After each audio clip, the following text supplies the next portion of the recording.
Fica mais perto. Não, encosta na água.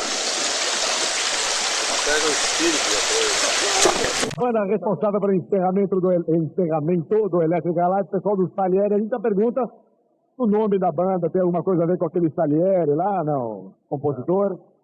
A grafia é diferente. Como símbolo, né? Porque ele era argentino, era um bom cara. Um músico bom, assim, mas ele ficou como símbolo, né? Ficou meio obscurecido, assim, né? Pelo ruim, né? Música ruim, mas vocês não fazem música ruim, mandaram bem aí. Uma cega, bicho.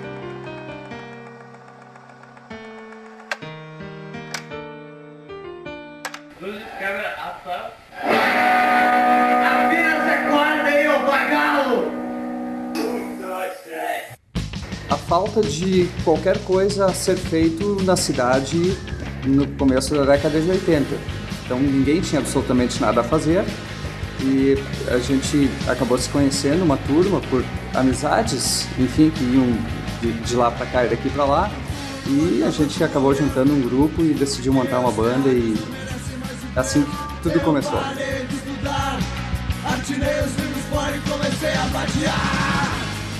Todo mundo queria fazer só música. Os Exterminadores, Adrelos, outras bandas. O rock foi ganhando terreno e o Alerta Geral também. As letras, tudo era em cima do que estava acontecendo no país, né? Muita inflação, né? Pô, anos 80 ali, o Saul fazia as letras da maioria das músicas, né? E eu fazia as músicas. Essa vida é uma merda, a gente come, dorme, cresce e nunca sai do lugar. Essa vida é uma merda. Naquele período de 83 até 90, existia uma quantidade de bandas e estilos que nós não vamos repetir isso nunca mais.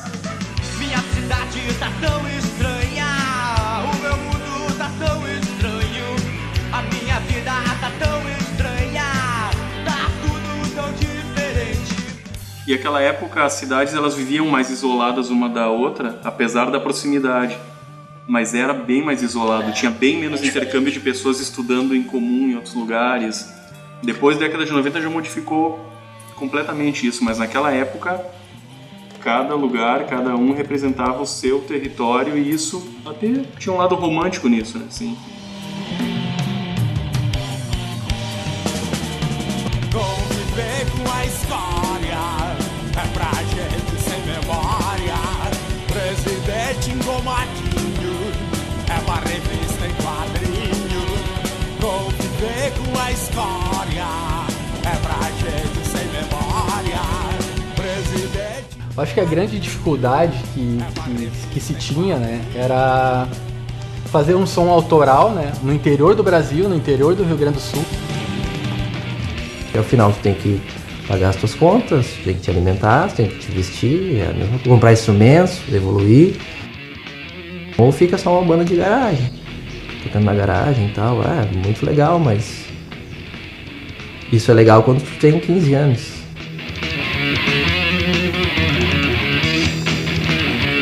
Quando começou essa coisa de shows assim pra galera curtir um pouco mais, tu tem que, vou tocar esse som porque a galera gosta.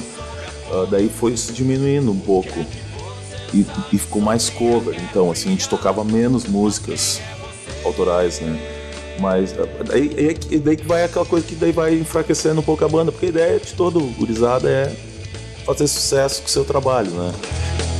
O que é que você sabe sobre o mundo?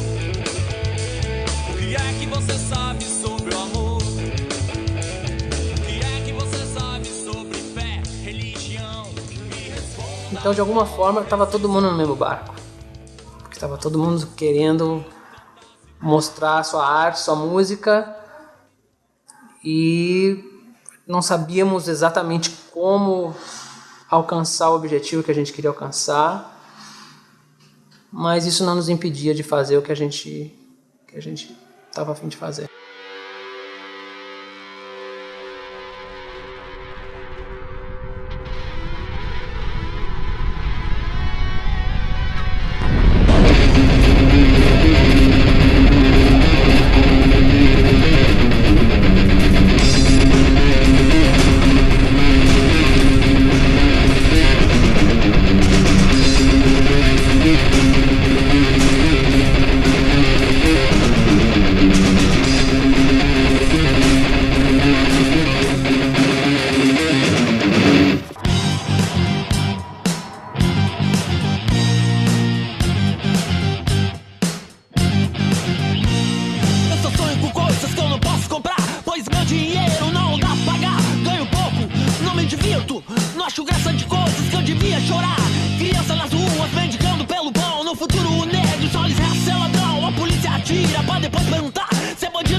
baderna.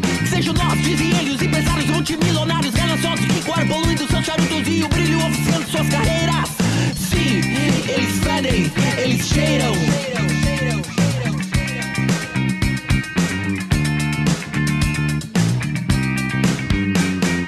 Fede a charutos cubanos e cheira o pó do morro. O morro que lhes sustenta é o morro que lhes atormenta.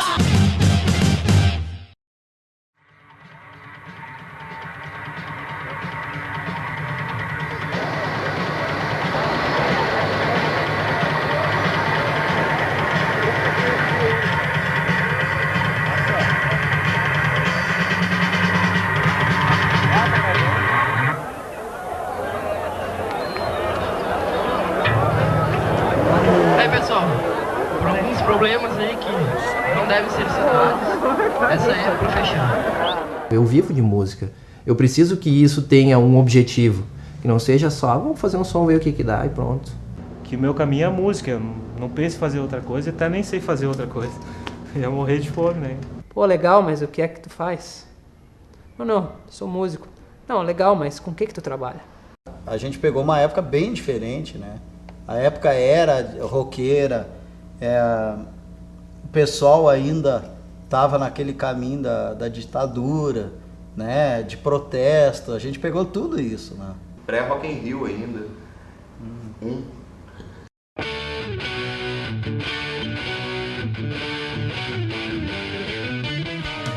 Porque tinha que matar o Valdir Pérez? Porque tinha que matar o Valdir Pérez? Porque tinha que matar o Valdir Pérez? Porque tinha que matar o Valdir Pérez? Na verdade, assim, ali em Três Coroas eram poucas pessoas que até escutavam esse tipo de som, né?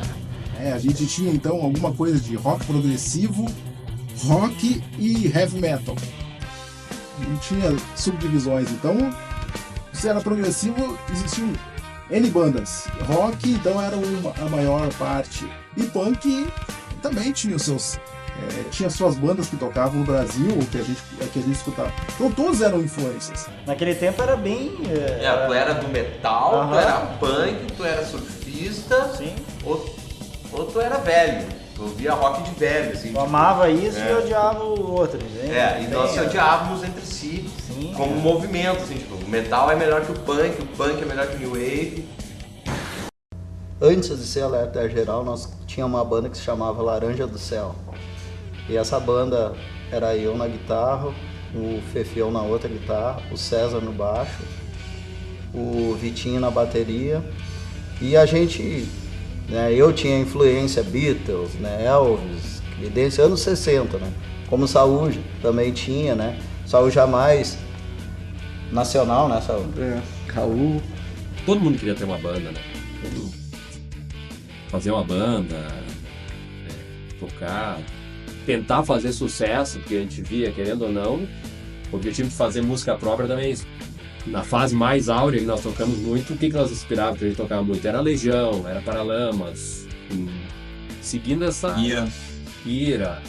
A gente viu o Pierre, o Teco, eles fizeram uma banda aqui na cidade, né, que foi Serafins Proscritos.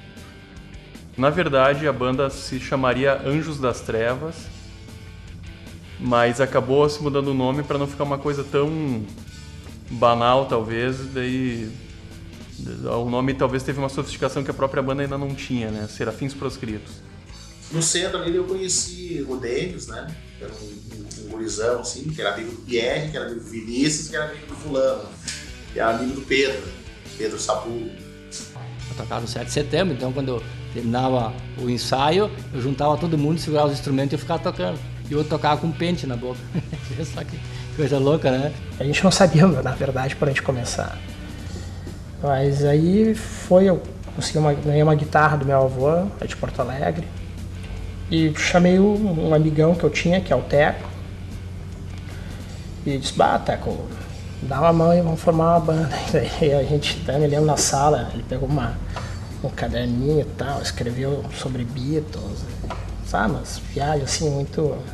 Depois, ali em Três Coroas, eu convidei um outro amigo meu, porque também tinha que ter grana para comprar instrumento. E eu conhecia também, tinha um grande amigo, que era o Fábio Cortesia, que acabou falecendo depois, ele disse, não, eu tô afim de tocar, eu vou comprar uma guitarra. Logo que ele comprou também uma guitarra. Surgiu a banda, a nossa banda ali em Três Coroas. E aí o pessoal parece que ficou mais interessado, assim, em se mexer nesse cenário assim, de rock and roll. E uma vez nós tocamos no 7 de setembro, em cima de um caminhão também. Por aí dá pra ter uma ideia, assim, como é que era a cidade, eu acho. Quem curtia rock and roll não era bem visto na sociedade. Não era na época 87, 88, 90, não era. Era um público muito restrito, né? Quem tava no meio. Vamos ter uma banda, um dia nós vamos ter uma banda, né? Aquela coisa de criança mesmo, assim. E assim começou, o Pastel de Vento. Que era só cover, daí a gente começou a compor nossas músicas pra valer, assim. E daí vira Tulipa, quando a gente canta que o diabo vai chegar, ele vai chegar, o diabo vai baixar. A gente começou a achar que Pastel de Vento era um nome muito new wave, na verdade. A gente viu o pessoal tocar o Pierre aí e a gente se inspirou neles para ter a nossa primeira banda, né? Que foi a banda Caos. Bem no começo de tudo, eram bandas que ninguém conhecia, não tocava no rádio, não acontecia nada assim de muito expressivo no cenário com essas bandas. E daí o Fefeu, em 85, ele foi estudar em Porto Alegre, né? Saiu da banda, daí eu falei pro Saul, falei pros outros, a gente tem que continuar, né? Não vamos parar aqui, porque a gente gosta, né? E aí a gente continuou, só que a gente queria mudar o nome, Laranja do Céu a gente não queria mais. Daí veio um estalo na cabeça lá, Alerta Geral, daí eu falei pra eles, gostaram.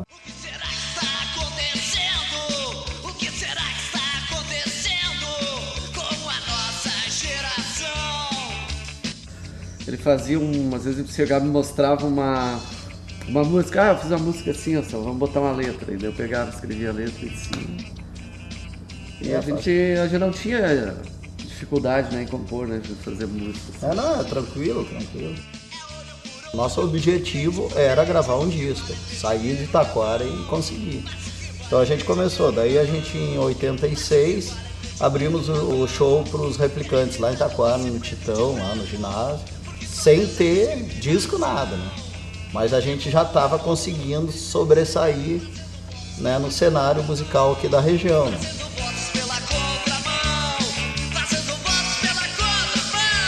O primeiro nome, Os Exterminadores Desnorteados. Desnorteados porque ninguém sabia absolutamente nada e nem para onde se estava indo, então completamente desnorteado mesmo.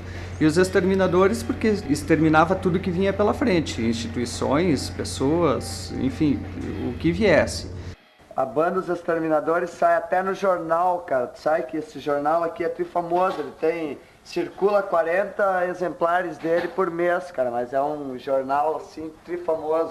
Eu comecei conhecendo o cara que foi baixista da banda, que era o Guto. O Guto tinha tocado numa outra banda em Três Coroas, se não me engano era Serafins Proscritos o nome da banda. Nas saídas em fim de semana, assim, que ia pra praça, lá, levava também o violão, né, pra tocar. Daí eu conheci o Javi dos Santos, daí, o Nego. Chamava ele de Nego, né? Três Coroas é a minha segunda casa, né? Então a minha relação toda musical sempre se deu com pessoas de Três Coroas. O Guto trabalhava numa loja que era de uma prima minha. E como eu ia visitar minha prima, acabei conhecendo o Guto e manifestei para ele o interesse de montar uma banda. E na sequência o Guto tinha um vizinho dele que era guitarrista e também conhecia um outro rapaz que era baterista, que era o Pedro Sabugo, que também tinha tocado na Serafins Proscritos. Eu nem pensei que eu ia fazer alguma coisa, né? Eu pensei em realizar o meu sonho. Então eu chegava às 6 horas da tarde, chegava em casa, todo mundo sumia.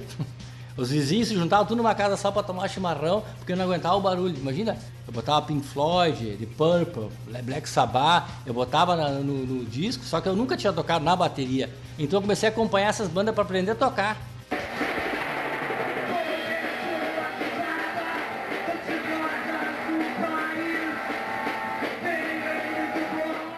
primeiro show da banda aconteceu numa churrascaria de um conhecido nosso que era argentino. Ele hoje em dia mora de novo em Buenos Aires.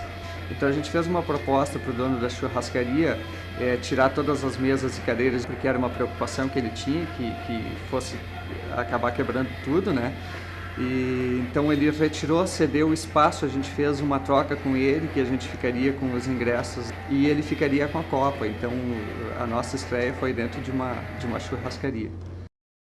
Nisso a gente formou uma outra banda depois chamada Chacal, que também não teve nenhuma notoriedade, mas foi uma banda que a gente chegou a tocar em 1 ou 2 festivais na região aqui. E aí nós invertemos, eu fui para Chacal e o Tavo veio para os Exterminadores. Aí eles não se acertaram, aí o Tavo voltou para o Chacal e eu voltei para os Exterminadores de novo. Eu era amigo dele, vi ele tocar e ele me deu a oportunidade de tocar algumas bandas que tipo, ele saiu e me botou no lugar dele. O que aconteceu? Nós tínhamos um professor de violão em comum e aí ele nos disse assim, olha, nesse final de ano vocês têm uma apresentação do Barracão Católico e tal, vocês têm que se apresentar lá. E aí um olhou pro outro e... Vocês são muito ruins. Vocês ensaiam e pronto. E aí arranjamos um nome, Drelos, e fomos lá tocar. O ensaio aí era o Melo, era o Marcos Adriano Hermel, era o Carlos. E aí a gente foi lá ensaiar, eu me lembro que tinha as músicas próprias dele, já me botaram para cantar as músicas próprias deles, e tinha o Lobão Me Chama, que eu fui lá e cantei direitinho, sim. E a gente fez uma apresentação imediatamente depois, tá? E eu cantei naquela noite em 2 bandas. Cantei com eles, mais certinho, bonitinho, né? E depois a gente fechou com uma banda do Ego, do Bonô, já tocando rock and roll, um troço mais pesado. E aí eu fui intimado a permanecer na banda Drelos. Antes de ser Silêncio Oculto, a primeira banda, digamos, que a gente montou foi a Melódicos Pindoramas, que se montou para participar de um Igrejinha Canta. Mas também foi só para esse show, né? Depois o nome da banda passou a ser Mundo Oposto. Logo depois o Álvaro e o Ito foram integrar a Drelos. O Egon havia saído por um período, retornou depois e também assumiu o baixo na Drelos. E eu segui um caminho paralelo assim com a banda Oculta, né? Foi uma fase bem legal, né? Então, que a banda já tinha músicas próprias, então meio que já peguei as coisas já andando. Então foi basicamente ir pros ensaios, tirar as músicas, né? Com a ajuda deles, aí pegar a estrada, né?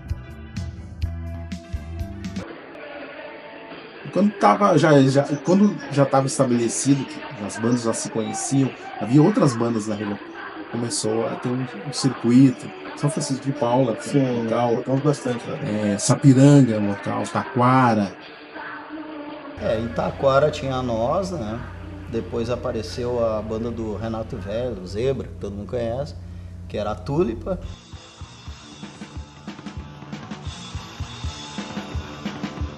O Samu escrevia bastante, escrevia bem legal. Não sei se ele escreve, alguma coisa. Então ele escreve bem legal. Eu fazia as músicas, o Márcio fazia umas músicas que a gente não aceitava, né? Aquela época, para 86, para 87, era muito legal. Eu não lembro o nome da banda, a banda do Léo, o Bira, o Peixoto, o Negão Peixoto, figuraça de Taquara. Eles tocavam um rock mais pop, mas era bem legal também. O nosso baterista, o Peixoto, teve aquele problema. Nós vinhamos voltando de um ensaio de Fuca. Fuca 66. E ele saiu, ele abriu a porta do Fusca, saiu para fora do Fusca, praticamente andou em cima do Fusca. Eu disse para esse aqui, olha, não freia. Não freia porque o cara vai cair, né? E aí a gente foi acalmando até ele voltar para dentro. Eu fui deixando o carro correr para o acostamento.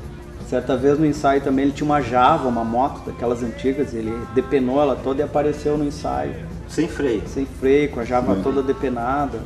De Taquara para Médio foi assim. Andou no potreiro, daí montou a bateria toda errada, toda ao contrário.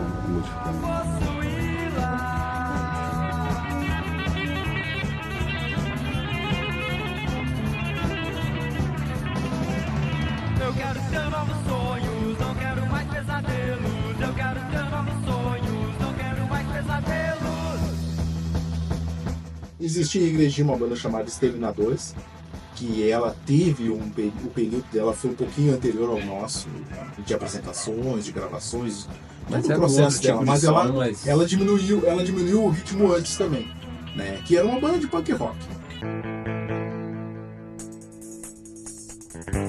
Os Exterminadores foi a primeira banda a tocar no festival da Canoagem em Três Coroas.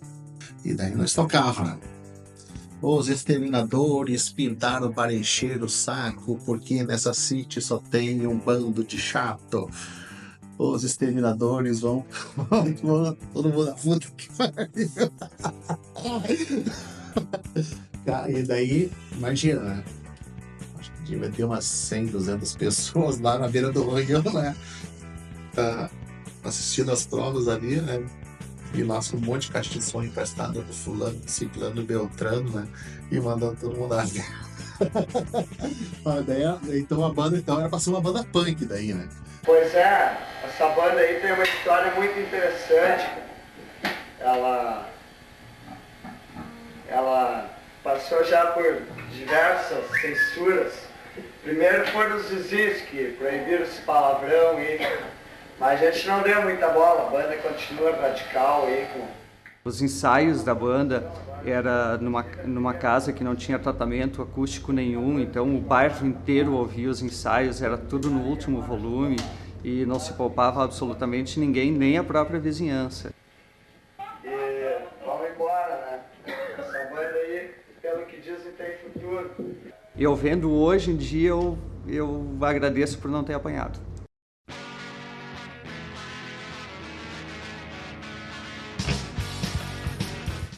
E daí ele era muito amigo da Sônia Lauffer, né? A Sônia Lauffer lá na prefeitura, né? E não sei o que, ele... Sei que a Sônia virou um empresário da banda.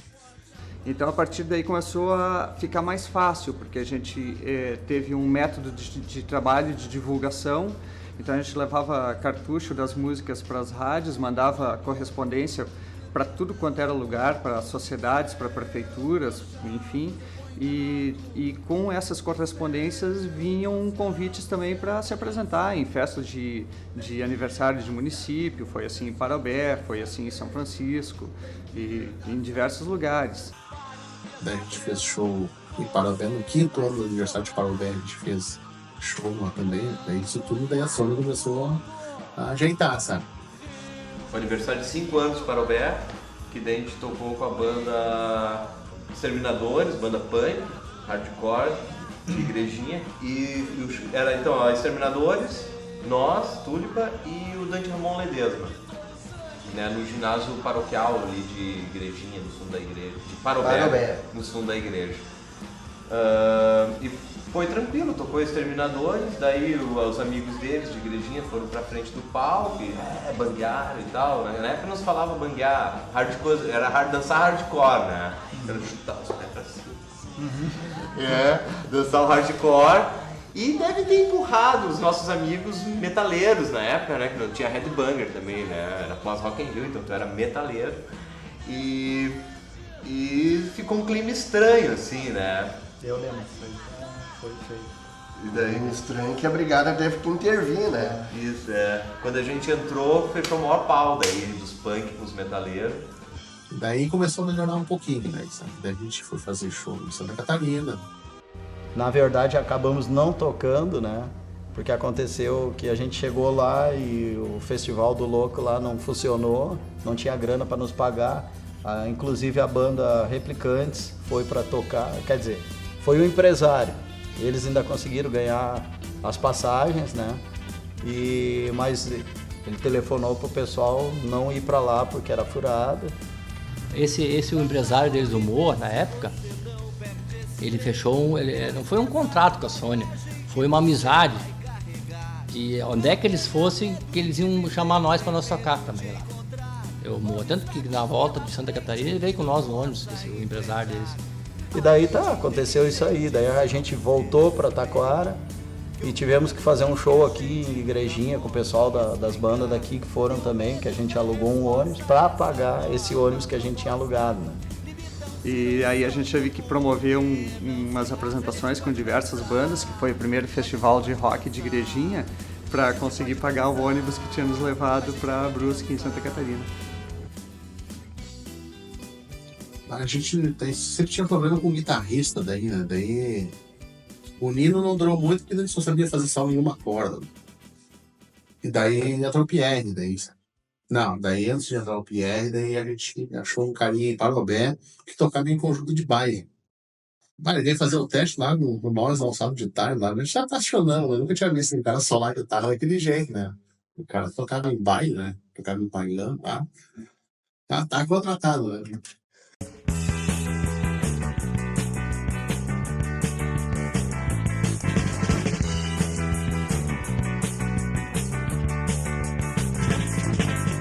Confundia com a vida existente, miragem me tinha anulando a mente. Da onde eu vim, pra onde eu vou, não existe ninguém, não existe ninguém. Foi aí que nós buscamos o Miro, em Parobé. Daí com aquele ali que nós fizemos a segunda parte dos Exterminadores, né? E a primeira tocou o Nino, foi a primeira gravação que nós fizemos, foram 4 músicas. E a segunda foram mais 4 músicas, mas daí já era com o Miro de Parobé, né? Daí ali a coisa já começou a ficar um pouco mais, né, vamos dizer assim, profissional. A gente tocava por amor, né? A gente não tinha salário, não tinha caixinha, não tinha nada. Não tinha nada disso, só essa banda ficar famosa, e daí pode ser que pinta uma grana, mas senão não. Daí ele foi junto nesse festival em Santa Catarina. Mas só que daí na volta ele disse que ele não queria mais, daí ficar na banda, né? Porque daí não tinha salário, né? E daí a gente só ensaiava, né? Fazia pouco show, né? Aí, não sei de que jeito, daí entrou o Pierre, daí o Jair disse, o Pierre tá parado. Eu não me lembro o que aconteceu na época, o porquê de tudo que terminou. Mas sei que eu e o Guto saímos juntos. Na verdade, todos éramos amigos, mas eles tinham uma ligação mais intensa, acho que desde a infância, eles se conheciam, enfim, saiu o baterista junto. Tinha a banda Os Exterminadores, que era uma banda bem legal, a gente cheguei a tocar com eles no Haroldo Viana, no festival.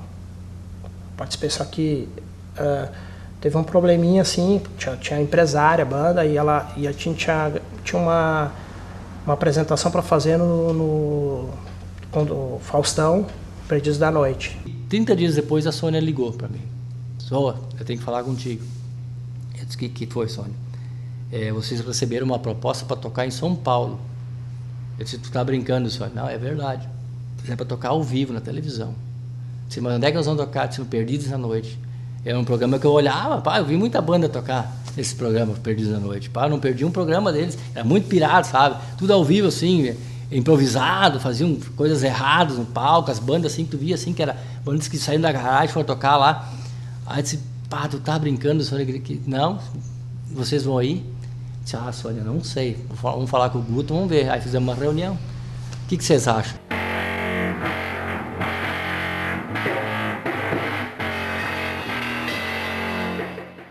Os Exterminadores acabaram, cara, como o Pierre entrou. Aí pra mim foi quando ele entrou na banda aqui. Só que na época não tinha guitarrista aqui, né? Pra nós, assim, sabe? Não tinha um guitarrista que sabia tocar. E eu sabia tocar guitarra, mas só guitarra base, né? Só não sabia fazer. Na reunião foi posto assim algumas coisas para nós, assim, que tinha que tocar La Bamba, a música La Bamba. E tinha que usar gravatinha de crochê e tal. E eu disse, tô fora. Porque eu já tinha mais ou menos falado, que eu não ia cortar o cabelo, que eu não ia tocar cover e que eu não ia mudar muito o meu visual. Até podia assim, não ia usar bracelete como eu usava, mas também não ia... Aí tava o Nego junto, o Jaime. Aí eu disse assim, Sônia, nós até vamos tocar, mas é Exterminadores, né? Daí eu digo, não, vamos fazer assim, vamos tocar lá para não perder essa boca aqui, aí vocês podem ir embora. Aí eu contrato o músico, disse, então ninguém vai tocar lá. Tu me desculpe, meu amigo, ou vai todo mundo e fica todo mundo, ou não vai ninguém. Não, mas vocês vão tocar lá, porque daí a banda era, fez assim, para ter a formação original, e depois vocês podem ir para cada um pro seu lado, assim, não, ou toca todo mundo e fica todo mundo, ou não toca ninguém. Daí ele não aceitou, ele não quis. Como a banda já tinha terminado, eu muito orgulhoso e muito ferido por dentro também, né? Perdi a oportunidade de ter tocado lá no programa do Fausto, mas decidi que não voltaria atrás e a banda se desfez realmente naquele domingo. E eu lembro que a nossa empresária disse assim, como é que tu vais continuar se tu não tem alguém que toque bateria para ti numa banda? E eu fui, comprei uma bateria, sentei atrás dela e comecei a tocar. Então, no prazo de um mês, eu era baterista de uma banda, não mais vocalista de uma banda.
Eu comecei com uma banda com o Nego, o Jaime, né, que era a Cristal 7, uma banda mais pop, que tocava nas rádios aqui da cidade, tocava na programação junto com bandinhas e outras coisas, né. E era uma banda que a gente tocou legal, assim, tinha um público fiel que gostava, né, e a gente se divertiu bastante. O Jaime era vocalista sempre punk, virou baterista, estilo Stuart Copeland do Police, e a banda foi indo, a gente se divertiu bastante. Quando se encerrou a atividade dos Exterminadores, o Pierre entrou na banda junto com o Gerson e a gente passou a ser um trio. Então o Gerson veio já com um cargo dentro da banda que era baixista e vocalista. E daí foi então que surgiu a banda Cristal 7.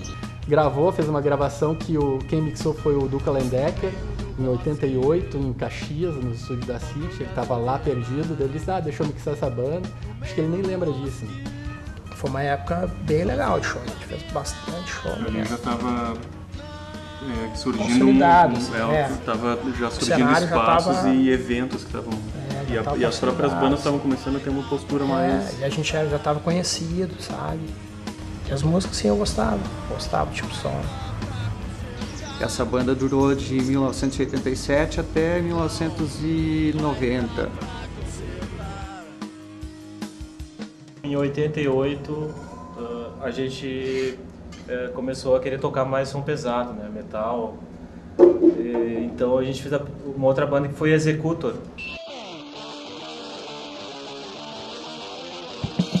Nós tínhamos um guitarrista também que era de Porto Alegre. Então o cara tomava um monte de remédio, tomava uísque, e pirava no ensaio, assim. Só que ele tocava muito bem. Ele era um baita guitarrista. Então a gente resolveu, assim, ele ficou quase um ano com esse cara e o Otávio, assim, tocando Executor, antes da Altares. Que logo depois da Executor veio a Altares. Foi um ano depois. Daí começou a pintar o Show No Mercy, o Ride the Lightning. Tipo, Ride the Lightning, eu me lembro do Pierre comprar o vinil do Ride the Lightning, capa Xerox na Mega Force. Daí tinha que pegar o ônibus para Três Coroas, tinha que parar em Taquara e trocar de ônibus. E eles não aguentaram esperar, foram lá na minha casa ouvir o Ride the Lightning e o vinil não tinha rótulo, o rótulo era raspado. E a gente ouviu o Ride the Lightning, assim, nós se olhávamos e meu Deus, que descasso, sabe? Então começou a pintar esse novo som, assim, Venom, Slayer, Show No Mercy, né, que tu gostou pra caralho na época, esse que gostava de Dark Angel. E eu gostava do Metallica, assim, mas tipo, essas praias eu já não tava achando assim que eu era afim de tocar, né? Daí eu olhei o show do B.B. King em 88 e eu cheguei pra eles e disse, pô, olha o Led Zeppelin, o blues. Aí a Tulipa naquele momento ela acabou porque eu acho que tinha que ser assim mesmo, né? Não tinha mais motivo, não tinha mais tesão para continuar. Depois disso aí cada um tentou fazer alguma coisa. O Renato, eu sei que tocou com algumas pessoas, até o pessoal aqui de Três Coroas, se não me engano, com o Tavo. Que a Executor foi com o Daniel Vitorazzi, irmão do Abel. Era o vocalista também porque tinha o cabelo comprido, né? Na época o Dani tinha o cabelão, assim, vamos botar o cara pra cantar, assim. Mas também, né, vocalista era complicado, assim. Aí até o Renato tocava guitarra nessa banda. Nem sei se ele lembra hoje. O Renato tocava guitarra. O Zebra, né? Eu tive experimentos também com eu e o Márcio, o batera. O Márcio não queria mais tocar bateria, ele queria cantar. E eu sempre quis tocar guitarra, então a gente fez várias coisas, mas nenhuma delas deu certo. Então acho que isso aí digamos que foi a prova de que era o fim mesmo, não tinha mais para que lado. E o único que continuou na música mesmo foi o próprio Renato, né, que hoje está aí, né, conhecido no Rio Grande do Sul aí, tá. Os trabalhos dele, muitos trabalhos autorais, tocando como músico, tocando com... E assim foi. Da Executo para Altar foi que aqui na região assim começou a faltar músico para tocar o estilo que eu queria tocar. Aí eu fui procurar em Porto Alegre alguém assim. Foi quando eu encontrei o Rex lá, na Mega Force, né, que tinha loja ali na Independência. Eu encontrei ele ali, daí a gente fez amizade ali. E, cara, vamos fazer uma banda, não sei o quê. E foi assim. Cheguei em Três Coroas, não tinha estúdio, coisa nenhuma, né? A família dele tinha uma loja que tinha pneu de bicicleta em cima, ele tinha uma bateria, um amplificador velho de gradiente, que era de som, e uma caixa de som, alguma coisa, não tinha nada assim de aparelhagem. Eu disse, pô, que estúdio era isso, né? Mas eu comecei a ver, a gente começou a arranjar aparelhagem, coisa, até que a gente resolveu montar a banda, né? E aí foi eu, ele e o Vini, que era no começo, os três.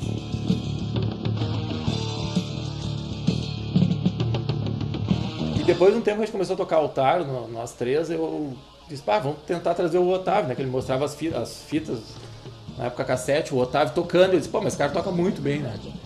E aí eu resolvi, vamos trazer o Otávio pra banda. Dito e feito. Tocou, só problema. No fim a gente teve que andar ali. Chegava final de semana, a gente vinha junto, né, cara? No ônibus ele já arranjava problema, na ida, na volta. Sempre tinha, ou se desentendia com, ia fumar no ônibus, se desentendia com o fiscal, ou mexia com alguém. Dessa mudança do Executor para o Altar entrou o Ali também. Eu tinha a sensação que o Tavo não ia muito com a minha cara, assim, não sei porquê. Mas eu tinha essa sensação. Mas eu queria ir assistir o ensaio deles. Eu nunca tinha visto, nunca tinha tocado guitarra, mas eu sabia que existia essa banda e tal. E aí eu fui estudar em Taquara. E em Taquara eu conheci duas gurias que gostavam muito de rock, o que era uma coisa incomum na época. Aí peguei o telefone, liguei pro Tavo e disse, tem duas gurias assim, assado, que querem assistir o ensaio de vocês. Daí, pode vir, vem junto e traz elas. E daí foi assim que eu fui no primeiro ensaio. E quando eu cheguei lá, os dois guitarristas, tanto o Rex quanto o Otávio, pegaram as gurias e subiram no mezanino que tinha lá e ficaram lá com as gurias. E não voltavam. E o Otávio e o Vini esperando, né? Vocês não vão descer? Vamos tocar, vamos ensaiar, vamos lá. E eles nem respondiam, né? Daí eles, isso não vai rolar. Daí o Vini disse, o Magrão aí parece que toca. Daí o Otávio disse, tu toca mesmo? Eu disse, cara, nunca toquei guitarra, mas...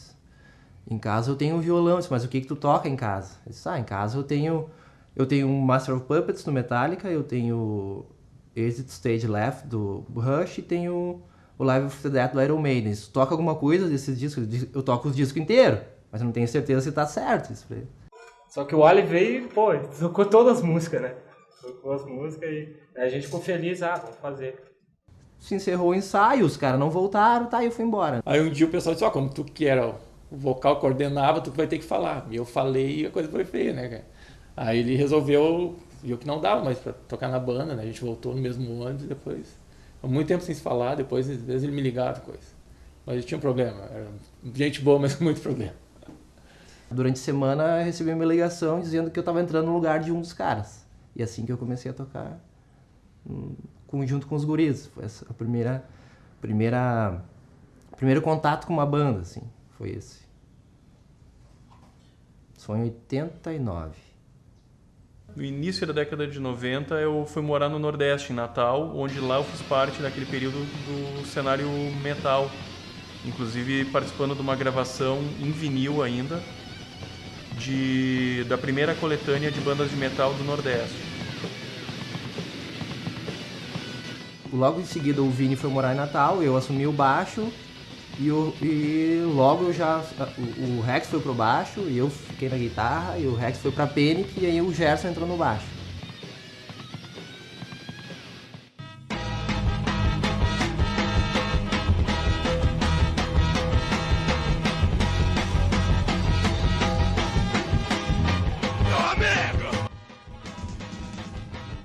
O período em que realmente o Drelos trabalhou mais vai de 89, né? 87 a gente teve algumas músicas que a gente gravou próprias, antes disso a gente fazia covers, mas de 89 até 93 por aí.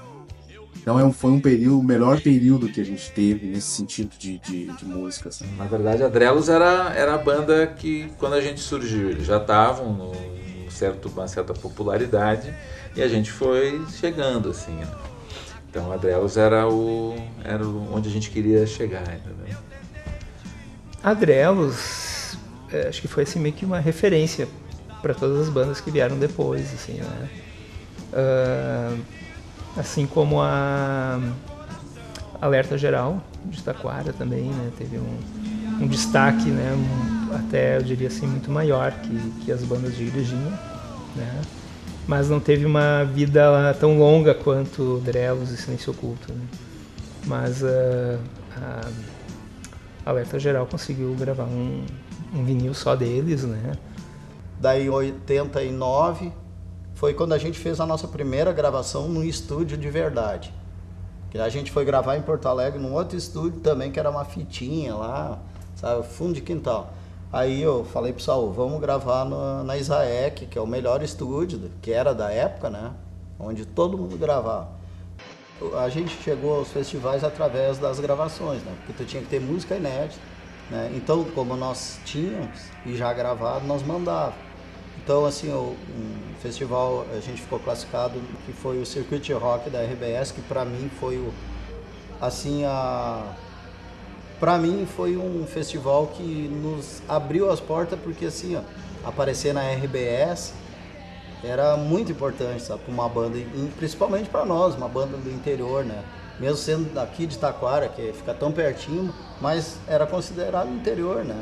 Então tu competir no meio daquelas bandas, entrar ali, várias bandas que depois ficaram conhecidas, que músicos, né, participaram de outras bandas, né? Então foi muito legal, sabe?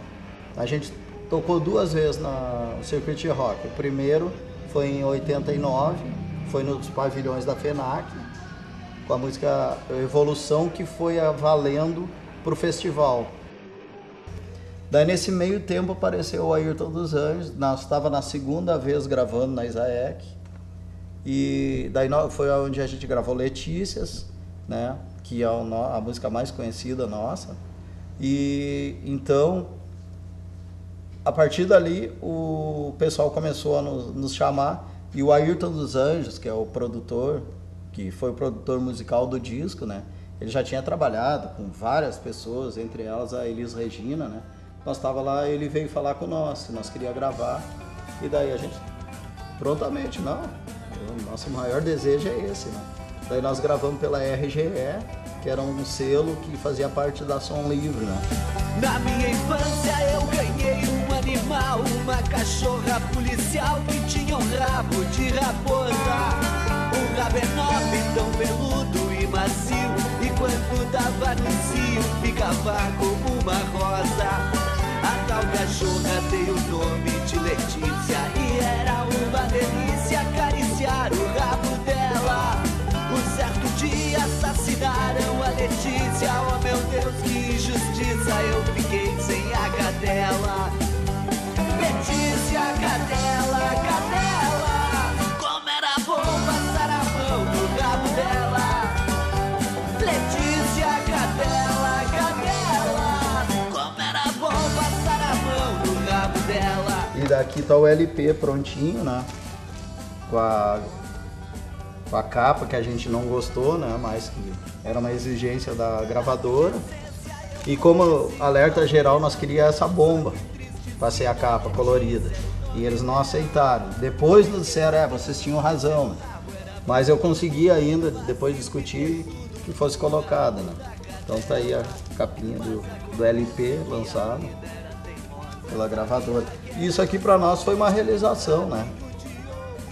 Imagina a banda da cidade Taquara ali, pequeno, conseguir gravar um disco que foi lançado para toda a região, né? Isso para nós foi o máximo mesmo.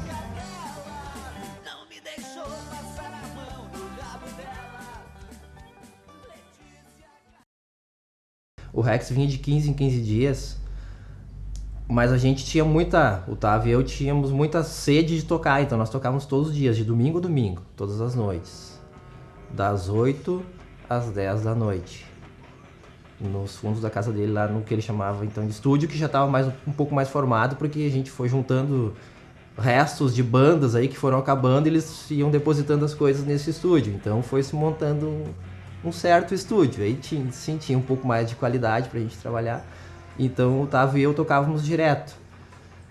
E começou a aparecer um cara estranho, assim, que eu não conhecia lá. Esse cara ia lá, sentava, cumprimentava, dizia oi, olhava pra ele, achava ele meio estranho, mas eu não conhecia ele. E ele assistia o ensaio, de boca fechada, e ia embora. Isso acontecia todos os dias, o Otávio e eu tocando e o cara vindo lá. E depois, né, eu ouvi eles conversando, então os caras chamavam Teco, então. E até que um dia, a gente, no intervalo entre as músicas que eu e o Otávio estávamos trabalhando, o Teco disse, eu tenho uma letra aqui, vocês não querem tentar botar uma música? Daí eu disse, não, vamos tentar. Daí perguntamos como é que era, ele disse, a melodia mais ou menos assim. Daí ele começou a cantar, Have your name in the Guinness Book, e cantou a frase inteira, assim como ela tá no disco, sem instrumental. E daí quando ele começou a cantar mais pesado, o Otávio botou aquela bateria, assim como ela tá hoje na gravação, ele começou a tocar. E quando o Teco começou a cantar mais forte, o Otávio fez um rolo e eu comecei a tocar um negócio meio punk. Exatamente como a música tá hoje, ela foi tocada na primeira vez, assim. Não teve, se ele não ficou bom. Tipo, paramos de tocar, é isso. Então é isso, tá bom. Tocamos mais uma vez ela pra memorizar e ficou.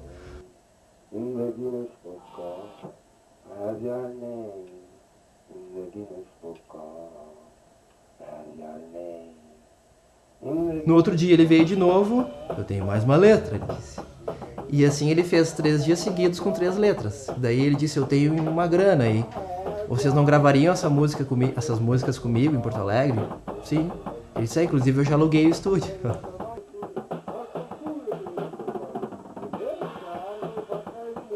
E quando nós voltamos então do estúdio, chegamos em Três Coroas, a primeira pessoa que a gente encontra na avenida aqui era o Pierre, sentado no carro. E aí, como é que foi e tal? Tá aqui a fita, uma fita cassete. Ele botou, escutou as 3 músicas, quieto. Ele virou pra nós e disse, o que vocês fizeram? Ele disse, isso aí que saiu. Nossa, ele falou, que coisa mais louca, eu tenho que escutar de novo, ele disse.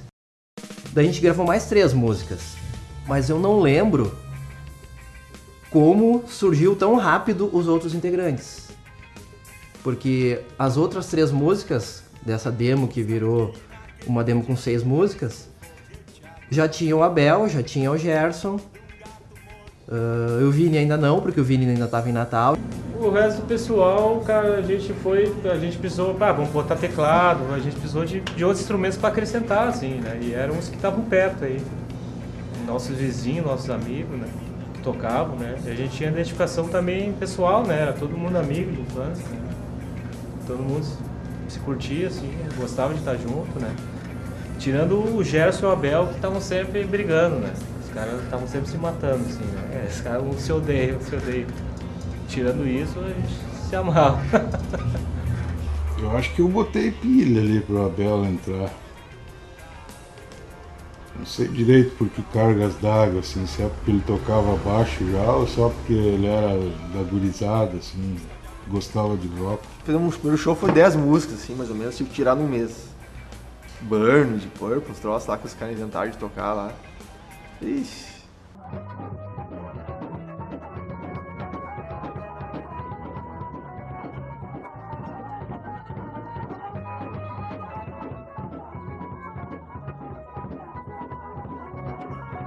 Tocava baixo meio ano, assim.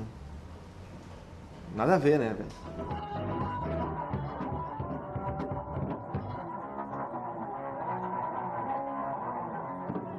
Então a gente já tinha sofrido tudo com aquelas bandas iniciais lá, Serafins, né? E outras bandas que começaram lá com o Pierre, né? E a gente já sofreu tudo para chegar na Salieri já voando melhor, né? Digamos assim, a gente já tinha uma rotina de ensaios, né? E a Altar foi para um lado com outras músicas, foram 2 bandas paralelas, né? Que tinham ali, né? Que era uma de heavy metal e uma que era uma porra louca, assim, um troço misturado, assim. Eu tocava numa banda que era eu, o Alexandre Sidegum e um colega nosso chamado Márcio Sgarione. Até o Carlinhos, eu gravei uma fita com o Greco e com um outro baterista na casa do Duda antes. Lá em casa. Primeira vez que eu tive contato com eles na casa do Duda, e o Carlinhos foi o técnico, né? E eu acho que foi depois disso que pintou o convite, eles já tinham mudado de lugar de ensaio, eu acho, para um lugar lá na Sebastião Moretti, um porão. E foi aí que eu me lembro de ensaiar lá, com a Caminhos Incertos. A mudança de formação da Caminhos foi aquela mesma história que muitas bandas acontecem. Um integrante vai para um lado, outro vai para o outro lado. Nesse caso foi o Vlad, eu me lembro que foi para Santa Maria. Vlad era baixista. Não, baixista. Passou no vestibular, né? É. Estudou em Santa Maria. E aí ele já tinha data para sair, aí o vocalista também não estava querendo ficar, então a gente começou a... Mesmo que a gente ensaiava sem vocalista, ensaiou por um tempo e começamos a procurar vocalista, e foi aí que pintou o Kiko. Na época, como a gente tinha um repertório de músicas próprias, e era uma outra época totalmente diferente, a gente tinha uma certa dificuldade para conseguir lugares para tocar. Então, a gente ensaiava e... Mas não tinha onde tocar também. A divulgação era mais difícil. Tinha alguns lugares, só que era complicado, daí o pessoal não conhecia tuas músicas. A gente chegou a gravamos em estúdio, divulgamos em rádio, mas sempre aquela dificuldade. Aí a gente optou em começar a fazer alguma coisa de cover. Aí rolou, a gente começou a ensaiar, começamos aí a escrever músicas novas. E também começamos a fazer um repertório de músicas que a gente gostava de escutar e que a gente conseguia tocar. E logo depois mudou então para Metrics e a gente começou a anotar, fomos colocando no nosso repertório covers, enfim, mantendo a mesma linha de um rock and roll mais pesado, e a gente começou a fazer mais shows, as oportunidades começaram a aparecer. Através de um amigo em comum, que sabia que o Alessandro estava formando uma banda, sabia que eu e o Claudinho estávamos a fim de formar uma banda, então ele nos apresentou. Então foi num sábado de manhã lá que eu e o Claudinho pegamos, fomos até a casa do Alessandro para saber o que se tratava esse negócio.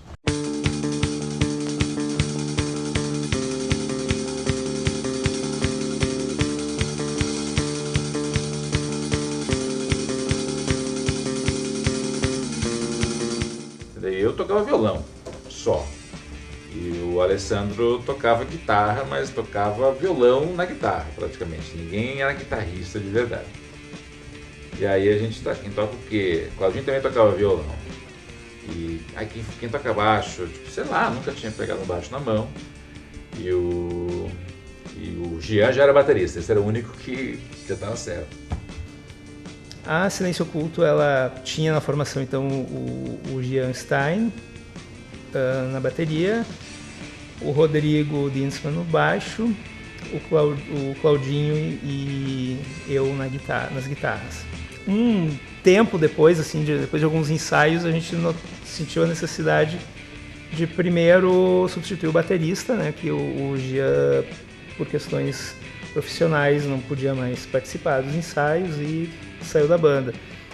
E o Claudinho, que até então era guitarrista, assumiu as baquetas, né? Naquela época eu estava com uma bateria em casa, que eu tinha pego emprestado, sei lá quem. E aí eu praticamente ensinei o Claudinho a tocar bateria.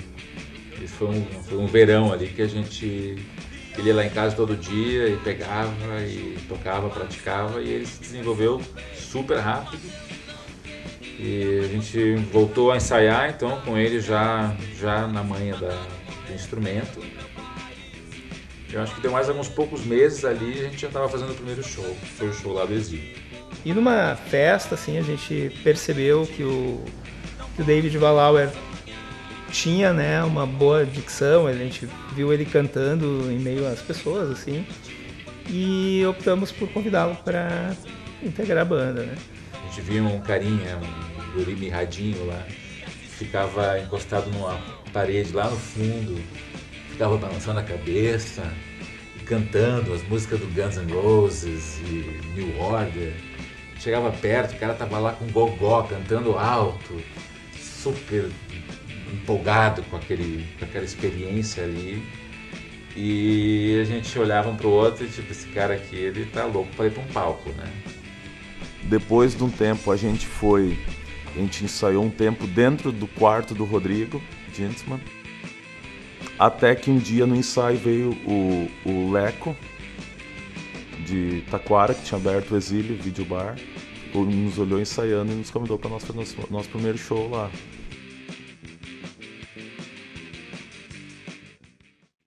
A gente gravou 2 demos lá, das 2 bandas, Salieri e Altar. Mais ou menos na mesma época, 89, 90. 90 já tava virando, assim.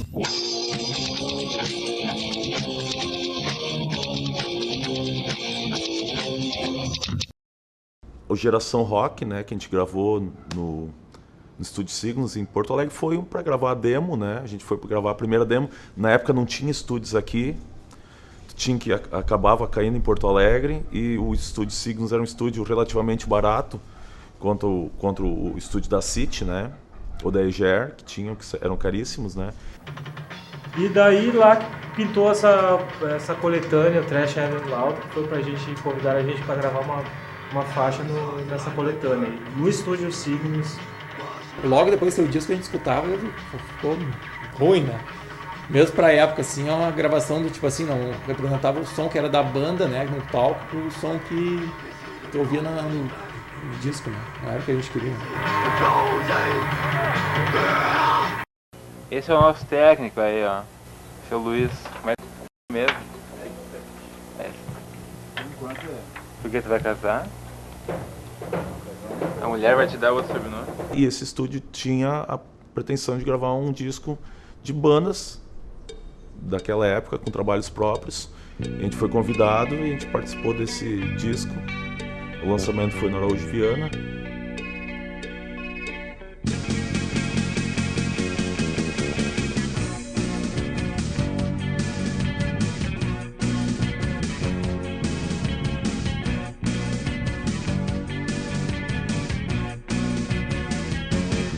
Fico sentado sozinho à janela do quarto, bolando um jeito de te esquecer. Sonho acordado com você ao meu lado e me pergunto por que fui te perder. A sua imagem me ronda a cabeça e sua sombra me escurece o olhar. Vejo você deitada na minha cama, é uma miragem, eu não sei controlar. Não sei mais o que fazer. Não sei mais o que fazer. Não sei mais o que fazer. Não sei mais o que fazer pra te esquecer. O fato de tu ter esse disco em mãos, assim, abria espaços pra gente tocar em muitos lugares, né? E os shows, eles, claro, aí foram marcados realmente por uma quantidade muito maior de covers do que de músicas próprias, né? Nunca se deixou de inserir as músicas próprias no show, mas não eram só músicas próprias, né? Diferente até de outras bandas que tinham uma linha um pouco diferente, assim, né? A própria Cristal Cético, né? Que era uma banda assim que primava pela música própria e que foi muito legal, e acho que assim que teve, assim, acho que todo o nosso respeito, né, por essa iniciativa, mas que realmente acabava não tendo tanto espaço para tocar do que quem fazia cover, então, na época, né. Ramones, vamos tocar os Ramones. Quantos foi fora? Pô, cara, nós chegamos a tocar 90 músicas. Uma atrás da outra. Uma em cima da outra. É, eu e esse louco aqui.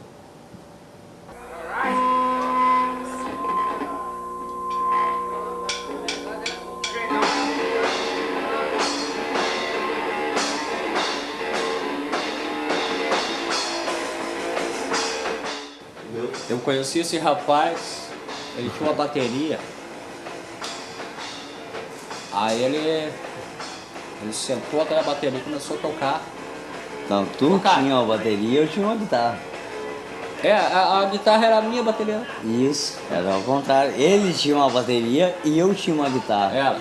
Eu não sabia tocar guitarra e ele muito menos sabia segurar umas baquetas. E começou, a gente saiu tocando, daí ele olhou pra minha cara e disse assim, ó, cara. Começamos com o quê? Paranoide? Vamos tocar um Ramones. Tu gosta de Ramones? Eu disse, pô, Ramones? E nós saímos tocando. E ele saiu arregaçando, né? Na bateria. Nunca tinha tocado. Fizemos uma banda. Depois de 1991, depois do primeiro show que eu assisti do Ramones, com a abertura da Justa Causa no Gigantinho, em Porto. Cara, é coisa daí assim, que eu fui conhecer ele, com 14 e eu tinha o que, uns 16. É, nós éramos umas crianças. Continuamos, né? E a gente foi a Porto, gravou uma demo e começou a tocar na Ipanema, a música tocava direto na Ipanema. Tocava bastante na Ipanema. Together Fitly, que é a terra dos pés juntos, né? É uma letra do Teco. O maior sucesso do Altar é uma letra do Teco, E aí tocou bastante, a gente foi para Buenos Aires, tocamos no Teatro Arlequines lá em Buenos Aires, com o Altar, junto com outras bandas da cena lá, né, em Buenos Aires. E depois a gente fez um intercâmbio, a gente foi tocar lá e a gente trouxe os caras para tocar aqui no antigo Porto de Elis. Dá para se dizer que a partir do contexto que tinha Altar, que era uma banda super pesada e diferente daquele heavy metal, daquele thrash metal. A partir daí, então, é que foi surgindo aquele movimento rock and roll e todo mundo foi se engajando e toda a gurizada também começou a vestir as camisetas de banda, os cabelos compridos. Altar eram nossos professores, né? Altar e Salieri. Inquisitor era antes até, acho que a gente não tocava quando a Inquisitor tocava. Deixa eles falar da Inquisitor, não nós falar. Mas tinha. Não, eu tava acabando, né, quando a gente começou. Mas eles partiram pra veia pop. Em 91 a gente fundou, né, a coisa foi meio que se desenrolando sozinha, foi tipo, formou a Inquisitor.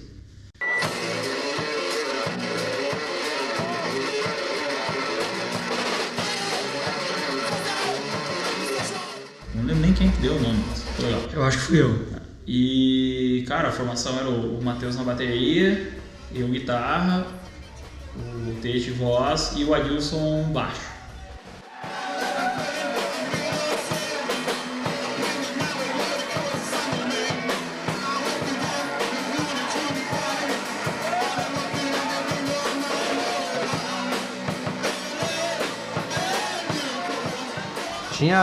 Nos anos 80 tinha Tulip, do Zebra, que era um heavy metal.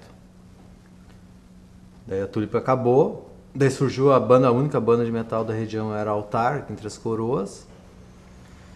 E depois a gente fundou a Megalon, sempre achei o nome feio, que isso aí eu peguei de um filme do Godzilla vs Megalon. Porque tinha diversos nomes, que a minha ideia era dar um nome malvado, né, cara? O metal tinha que ter nome... E a gente não conseguiu isso, a gente bolava, nada vinha, daí eu falei, Megalon. Foi, fizeram o primeiro show, pegou. Pô, não tinha ninguém fazendo metal na região mais. Bem no momento que o Altar acabou, a gente começou. Foi numa festa, a gente tocou 3 músicas próprias já tinha 3 músicas próprias, não era uma chupação de solo, assim, até acho um pedaço, uma base de um solo. Toquemos Remember the Fallen, do solo também. E uma música que durava 17 segundos, que até o Ali participou. O Ali da Altar, a gente convidou ele. Foi tocado, ele foi fazer um solo, a música acabou. A Salieri ocupou mais espaço, estava ocupando mais espaço e estava fazendo mais coisas do que a própria Altar. Então não tinha por que manter ela assim, meio que de vez em quando a gente tocava, porque era um negócio que acabava atrapalhando os planos que a Salieri tinha, que era de gravar um disco. Não me lembro por que a banda terminou, cara. Realmente não me lembro. Não lembro. Acho que a gente tá meio sem perspectiva, assim, e aí resolveu parar. A Altar era a banda de trabalho nossa, assim. A banda que a gente levava a sério. Essa Salieri era um plano B, assim. E depois inverteu, ficou Salieri plano A e Altar. Os cafedeiros.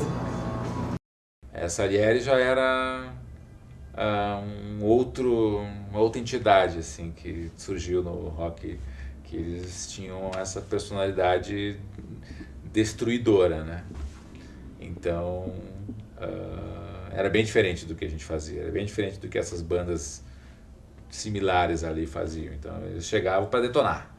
Entendeu? Então, a gente fazia um showzinho bacana, a gente era mais ali arrumadinho, engomadinho ali, fazia um sonzinho, né? E aí a Salieri vinha para fazer barulho ali, mas era o que levantava parte da galera, meio dividido, meio a meio. Tinha o pessoal da Salieri, tinha o pessoal das outras bandas. É Salieri com C cedilha. Banda Salieri, Gelo Seco no teclado, João Abelo contrabaixo, Tavo Santos na bateria, Ali Marques na guitarra, Teco Nessa no vocal. Desculpa, eu queria botar o nome do meio. Banda Salieri, Banda Salieri, Mistérios do VC. Da onde vocês são? Tão de vogal, Thomas não paga. Tão de vogal, Thomas não paga.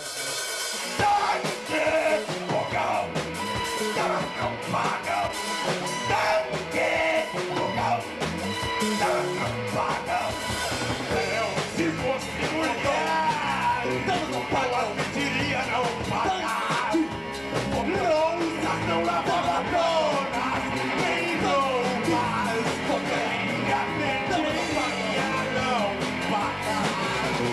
Se fosse mulher, não a pediria não pagar. Louça não lavava donas, nem roupas, nem a pediria não pagar.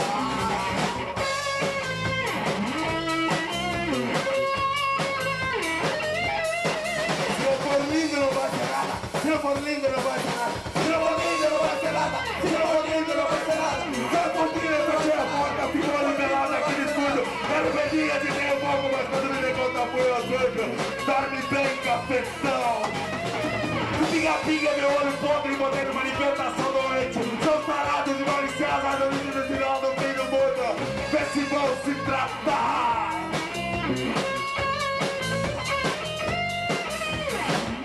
Então tudo isso acabou que levou a gente a pensar em gravar um CD, né? Mas a gente não tinha verba, então acho que a grande ideia que surgiu foi a questão do bônus CD, né? Que a gente mandou imprimir uns bloquinhos com um vale CD, né? Que vendia a 15 reais, 15 cruzeiros, 15 pila, sei lá, o valor que era na época, né? Pra financiar esse CD, né?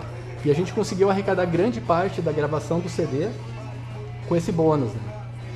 E as pessoas acreditaram na gente, né? Ó, depois de gravado eles vão trocar esse papelzinho pro CD.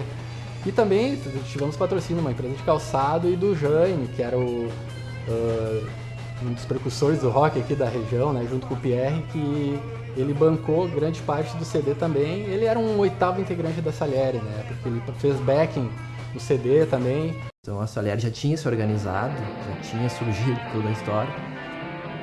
E a gente precisava de mais tempo para ensaiar, até para chegar no estúdio, todo mundo sabendo o que fazer para não gastar grana, né? Porque a gente não tinha dinheiro.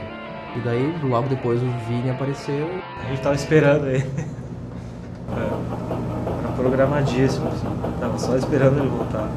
Era uma figura cativa, assim, né? Existia uma banda que era de Taquara, mas tinha alguns integrantes que eram de Parobé. Que eu gostava muito do jeito que eles tocavam, pela simplicidade das pessoas que tocavam na banda. Então, quando dissolveu a Cristal Cético, não que tenha sido de caso pensado, mas naturalmente eu me aproximei dessa banda que estava também se dissolvendo, porque o baterista estava com problemas pessoais, estava se afastando. Então, meio que automaticamente eu aglutinei os guris e puxei para o meu lado, e daí nós montamos uma banda que se chamou Aurora Boreal.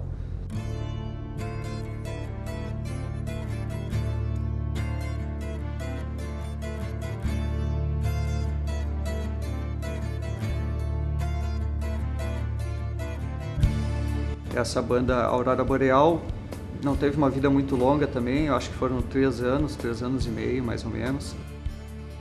Naquelas bandas da época ali, tinha Drelos aqui de Igrejinha, tinha o Alerta Geral, tinha, eu lembro qual é as outras, aí me ajuda, o Silêncio Oculto aqui de Igrejinha, eu lembro também. Havia até uma competição, mas era uma competição um pouco oculta, assim, né? Eu acho que era mais uma coisa egóica do que qualquer outra coisa. Na verdade, se tivesse havido uma união, aqui teria evoluído, né? Todos cresceriam juntos, né? Mas havia essa coisa oculta. Assim. A Aurora Boreal teve uma época intensa também de apresentações aqui no corredor Igrejinha Taquara, Três Coroas, algumas apresentações em São Francisco de Paula. Nós tivemos uma temporada numa casa que chamava Churubangas Bar, que foram 2 temporadas de 1 mês cada temporada. Tivemos algumas apresentações também em Taquara, em casas de cultura e coisas desse tipo. Mas era uma banda que tocou pouco pelo que produziu.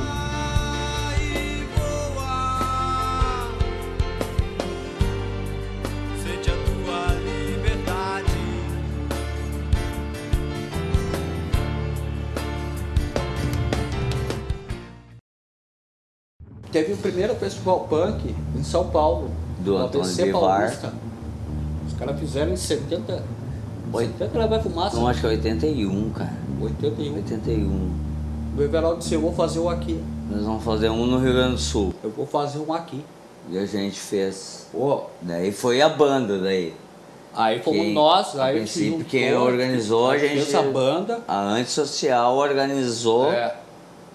O Everaldo disse, eu vou fazer um festival. E a gente juntou 15 bandas do Rio Grande do Sul que vieram gratuitamente para tocar. Por livre e espontânea, só para difundir o movimento punk. Cara, foi o segundo festival punk do Brasil. Segundo festival punk do Brasil. Do Brasil. E o terceiro do Brasil foi o segundo foi de também Parabé. Que a gente fez outro na prefeitura de Parabé, na frente do no Largo. O terceiro. Isso. Eu organizei várias festas, eu montei palco e chamava outras bandas, geralmente aquelas bandas que a gurizada formava, inclusive até a banda do Paulo Maciel. Sabe o que nós vamos fazer? Vamos ver onde é que tem uma festa pra nós, mas leva as baquetas, leva aí, vamos ver o que dá. Daí nós ia, às vezes, nos colégios lá, via que tinha um grupo tocando, e nós chegava perto dos caras e dizia assim, escuta, tem uma oportunidadezinha aí pra nós. E daí olhava assim, 2 gordos, um cabeludo, pensava assim, pô, qual é que é desses caras aí, né? O que vocês tocam? Não, tocamos pop rock. Mas não tem nada a ver. Eu disse, mas dá uma música só, se vocês gostar, beleza, se não gostar, corre com nós. Corre com nós? Daí quando nós começava a tocar, nossa, era uma festa, né? Que daí depois... Meia hora só quando a gente via, tava tocando 45 minutos quase. E eles não queriam que parasse, mas a gente só tinha um repertório pra 45 minutos. E o interessante é que era, basicamente, era só nossas músicas, né? Música própria. O que aparecia de show juntava a galera, meio que não eram metaleiros, era pra conhecer a banda e tal, conhecer, olhar, ou era um movimento. A gente tocou no bar do Sapuca, um show que a gente não teve divulgação, não teve cartaz, não teve nada. O metal já naquela época tinha que ter muito aquele negócio de vocal agudo e coisa assim, e a influência era mais um pouco do rock, tanto, né, nem era vocal gutural e coisa assim. Cara, depois que acabou a Inquisitor, eu fui tocar com o Salmeron na Odd Type.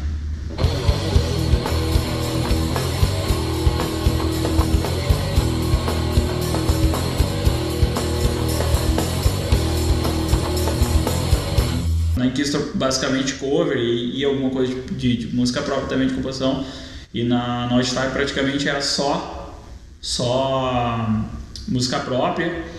Digamos que a gente até tinha alguma influência, mas sempre preferiu pelo lado da música própria. Talvez a gurizada gostasse mais de fazer o cover de uma banda pesada, porque a gente, como era um pouco mais velho que a gurizada, a gente pensava que talvez fazendo uma música própria, né, a gente pudesse ter a própria identidade. Tem que pegar lá embaixo. Álvaro, que disse que hoje não está no dia de tocar. Eu fiquei no Drelos mais ou menos até 91. Daí depois eu fiz a passagem para uma outra banda, Silêncio Oculto. E o Álvaro veio tocar com a gente.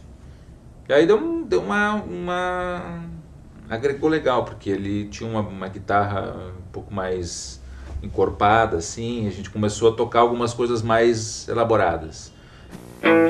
Aqui está ele, com sua guitarra Ibanez, ok?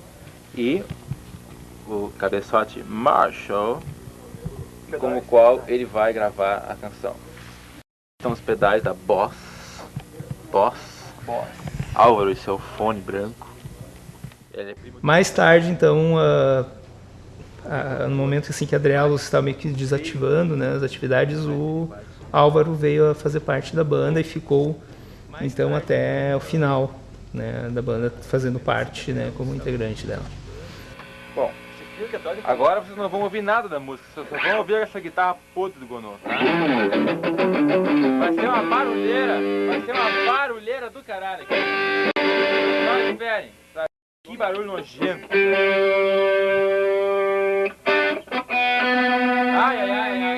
Vamos afinar. A gente estava numa pegada de querer participar de festivais, a gente ouvia alguma coisa que algum festival tinha aberto, alguma inscrição, alguma coisa, a gente ia atrás. O Alessandro ainda estava bastante envolvido com a faculdade, ele estava direto em São Leopoldo, dele que disse, tem um festival super legal, acontece 356, uma casa super tradicional de som ao vivo em São Léo. Era o bar da hora, assim, era o bar que todo mundo queria ir lá tocar, que tinha banda todo dia praticamente. A gente ganhou a nossa eliminatória, depois uma pré que teve ainda antes da final, a gente também ganhou. E depois na final, eles só selecionaram como primeiro lugar, então como ganhou um determinado prêmio, mas todos então ganharam porque fomos pro CD, né? Às vezes uma pergunta é esquecida, sem ter sido respondida. A gente não sabe o que pensar, mas sabe que alguém também não soube. Mas mesmo assim continuou levando a vida na dúvida. Na dúvida, consulte o Aurélio.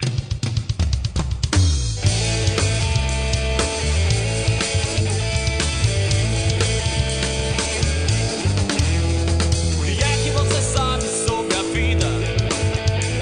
O que é que você sabe sobre a morte? O que é que você sabe sobre o sexo? O que é que você sabe sobre o vício? O que é que você sabe sobre a fome? O que é que você sabe sobre a Guerra Fria? Mas quem é você?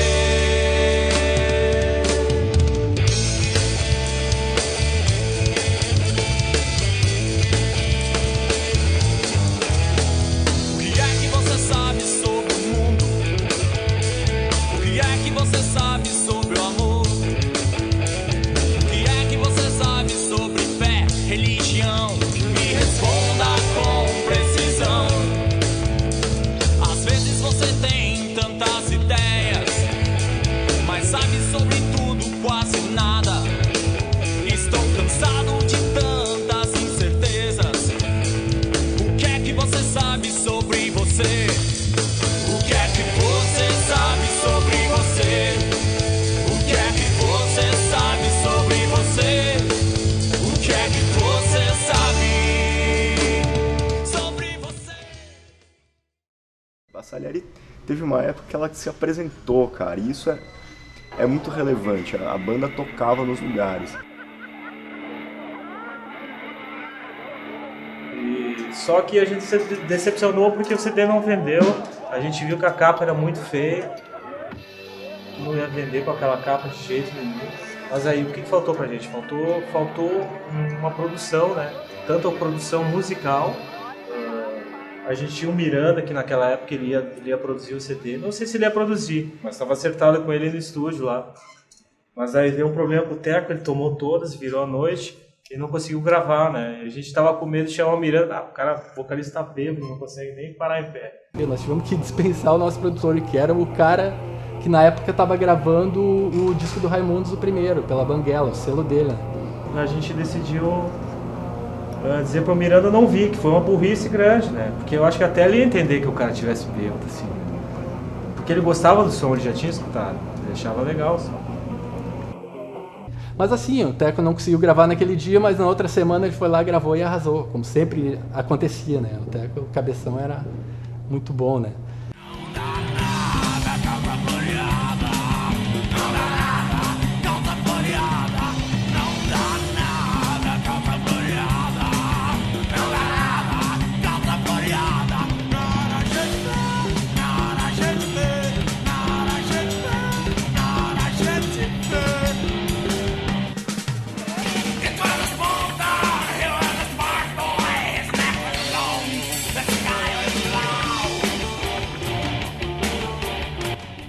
A gente ficou sabendo que na época a Folha de São Paulo, ou foi no estado de São Paulo, saiu uma matéria, do crítico no caso, foi de que bandas de que ainda não se ouviram falar, certamente ainda cairiam no ouvido do público, e citava a nossa banda Salieri. E assim, com a gravação do CD, abriu outras portas. A gente saiu de uma garagem, né, e foi tocar em cidades que a gente nem conhecia antes da Salieri, né. E o CD na mão, a gente começou a aparecer, revistas, críticas começaram a falar bem da Salieri. Um CD acabou numa rádio na França, onde entrou na programação da rádio, né? Até hoje a gente não sabe como o CD apareceu lá, foi parar lá, né? Isso foi um pessoal da canoagem, né? E a Ipanema começou a tocar Torta de Nata. Porque você não veio no meu aniversário? Será que você não quis me dar os parabéns? Da minha torta guardei uma fatia, se o meu amor vier um dia. Torta de nata na geladeira, torta de nata com moranguinho, torta de nata na geladeira,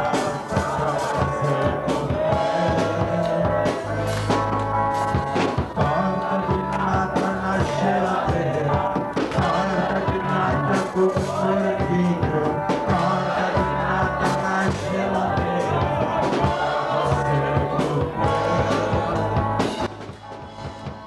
Na nossa cabeça, a gente ia gravar o disco e as coisas iam melhorar muito, a gente ia ter mais shows e tal.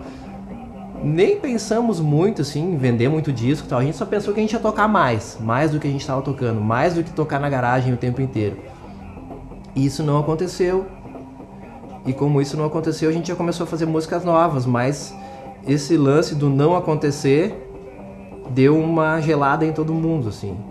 A gente queria, sei lá, excursionar, minha ideia, excursionar pelo país, fazer uma turnê, porra. Se o cara não quer isso, nem vai tocar, então. Não aguentava, velho. Porque tocar lá na noite, né, sabe? Saia de noite, eles não queriam. Ah, tem que ser meio-dia, domingão, sábado. Assim. Ele ensaiava pouco na semana de noite, 1, 2 ensaios. Daí, às vezes, eu perdia um pouco do ritmo da banda, assim. Só que ensaiava menos que eles, né? Eles eram mais encarnados, realmente. Aí, na MTV, o CD estava lá na redação, o Fábio Massari, que hoje é o diretor, e na época ele tinha o Notícias da MTV e o programa lá do B. Ele gostou, veio pra cá com a equipe da MTV, filmou um show, um pedaço de um show nosso e começou a passar na programação da MTV, que era o lado B, que passava na madrugada, né? Isso ali pra nós foi o auge, assim, né? A gente saiu de uma cidadezinha do interior e começou a tocar pro Brasil inteiro, né? Na MTV, né? Eles não pagam, sangue, fogão, elas não pagam, sangue, fogão, elas não pagam. Banda responsável pelo encerramento do Electric Live, pessoal do Salieri. A gente pergunta o nome da banda, tem alguma coisa a ver com aquele Salieri lá, não? Compositor? Mas a grafia é diferente. Como símbolo, né? Porque ele era gente fina, era de boa cara. Era um músico bom, assim, mas ele ficou como símbolo, né? Ficou meio obscurecido, assim, né? Pelo ruim, né? Música ruim, mas vocês não fazem música ruim, mandaram bem aí. Me taxaram assim de ruim até o fim, até eu sair da banda, até pegar o baixo e tocar na parede, cara. Toquei o baixo, assim. Não aguento mais chamar de cara que sabe tocar. Tá certo, eu assumi, não sabia mesmo, daí que toquei o baixo na parede, assim, botei outro dia pra buscar o baixo lá. Tortou um pouco lá, uns tarrachos, uns troços.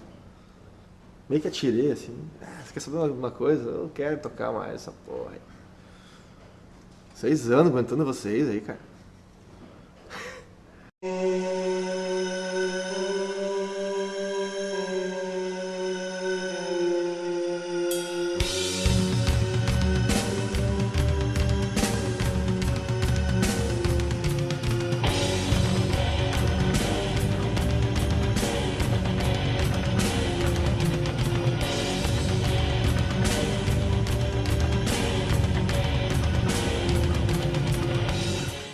E o Cássio saía todo final de semana da banda, né, cara? Isso é interessante, a gente tava ensaiando.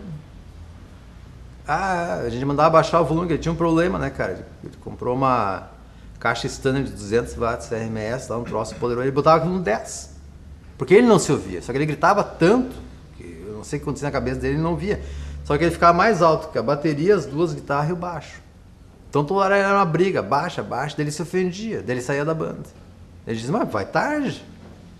Pode ir, daí ele saía, caminhava uns 15 passos, voltava, com os olhos cheios de lágrima. O Cássio era o cara, né, cara? O Cássio era a chave principal pra banda, porque tinha um vocal bom, vocal forte, né? Um vocal gutural. A primeira, Hands of God, foi demos uma gravação de assim, em termos razoável pra época, e eu mandei pra Brigade. E a gente foi super elogiado. E daí ali, cara, começou a chover carta. Eu recebia muita carta. Recebemos convites para tocar em São Paulo, num lugar chamado Fofinho, que existe até hoje. Só que a gente negava. Por quê? Porque adianta assim, eram os caras tudo quebrados. Ele não tinha grana, ele não trabalhava. O Breno não trabalhava, ou estava desempregado, o Cássio não tinha grana. Esse aqui era criança, precisava de liberação de juiz para ir tocar, né? Quase. E daí assim eu fui negando. E daí, não vamos gastar dinheiro. Sempre que nós vamos gastar dinheiro. Mas é o que a gente ter feito que era ter juntado dinheiro e se mandado, cara. Não que eu vou dizer assim que a gente tinha se tornado uma banda grande, mas assim, teria a chance de ter feito algo maior. Com certeza teria. Parte das guitarras ali, que eu fui falar, né, cara? O Breno era um bom guitarrista, né, cara? Palhetada, ótimo. Não tem muito o que falar dele, né? Como pessoa, a primeira 10, né? O Juliano era muito bom, cara, o cara que fazia a maioria das composições, a música era... 80% das músicas é tudo dele. Eu dei pouca contribuição em algumas partes de base que estão dentro de algumas músicas, né? New Death, Tribulation. As duas bases ali são minhas. Os solos, o Breno fazia todos os solos dele, compunha. O Breno também compôs umas músicas muito boas. O Cassiano era um bom músico, né, cara? E o Cássio escrevia as letras, né, cara? Que eu até hoje não quero nem saber o que tá escrito naquelas letras dele, porque a única que eu vi, meu Deus, né, cara? Apesar de ele cantar muito bem, mas as letras dele. A Trofia, acho que dá pra dizer que é um pouco mais antiga, talvez, que as bandas ali que tocavam no Cachorrão do Marcão lá. O Altar é o que a gente queria ser quando crescer. A gente viu o show do Altar no centro, lá com depois tocou a Salieri. Primeira vez que tocou a Salieri. Com o cara lá, com o Denis, com a torta lá. Na verdade, quando eu entrei na guitarra, o João tava meio que se desligando da banda ali. E até quando eu comecei a ensaiar mais vezes, assim, foi sozinho, nós três. E daí entrou o Cássio de Parobé, que é o vocal da Megalon.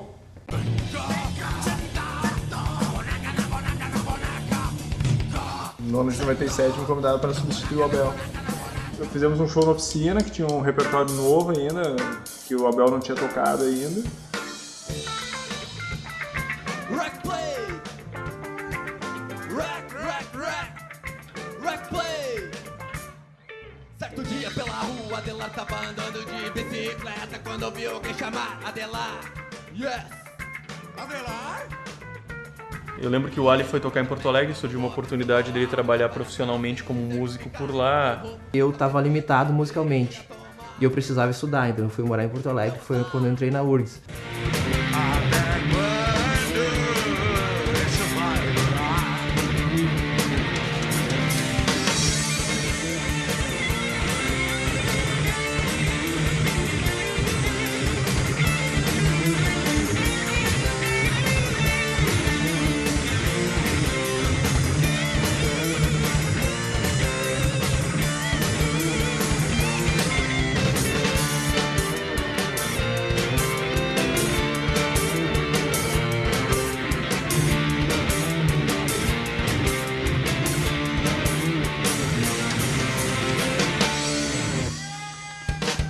Chegou a hora, otários, vagabundos, vamos mostrar pra vocês quem manda nesse mundo.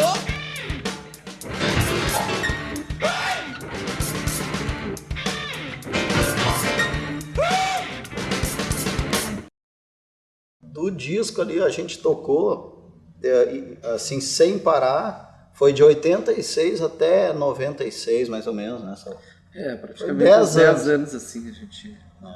Aí daí já começou assim, em 94 a gente ainda tocou no Circuit Rock da RBS, que foi o último no Araújo Viana, onde teve o show do Barão Vermelho, né? E daí a gente tocou lá também com outras bandas, e daí depois a gente fez vários shows ali, né, na região e tudo.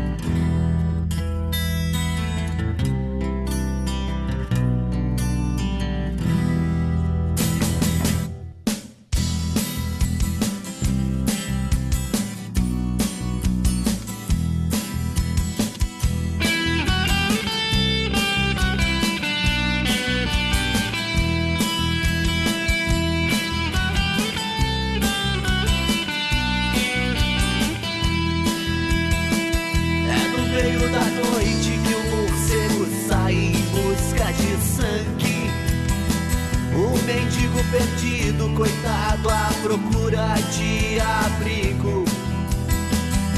Crianças com fome nas ruas, sujeiras nas calçadas. São as luzes da noite, a tristeza profunda que os abate.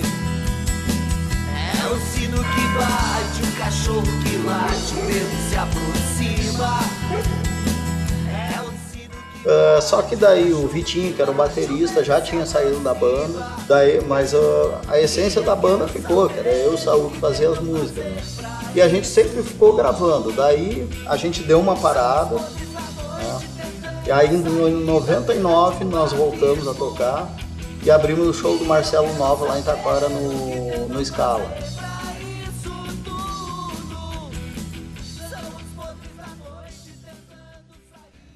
A Electric foi uma banda que começou assim, de maneira descompromissada na casa do Xoxinho. O primeiro vocal foi o Salmeron, depois surgiu o Fábio também, quando o Salmeron deixou a banda por motivos de outros projetos. O Vini tinha uma ideia de montar um outro projeto com uma outra proposta que não fosse a daquela que ele tocava. Então cabia, por exemplo, ao baterista, ao vocalista e ao baixista se adaptar ao que o Vini tocava. E dali surgiu aquele estilo da chamada Electric Motor Soul. Depois que a gente deixou passar o bonde ali em 96, 97, 98, todos estavam fazendo já a faculdade, né? Eu fazia geologia, o Cássio fazia biologia, o Monarca estava se formando em medicina. Eu não tinha mais interesse assim, de investir em banda, esperar que ia dar uma coisa. A gente não queria nem que dasse nada, a gente só queria tocar, fazer nosso show quando a gente estava afim mesmo. E já tava com vontade de tocar outro tipo de som, né, cara?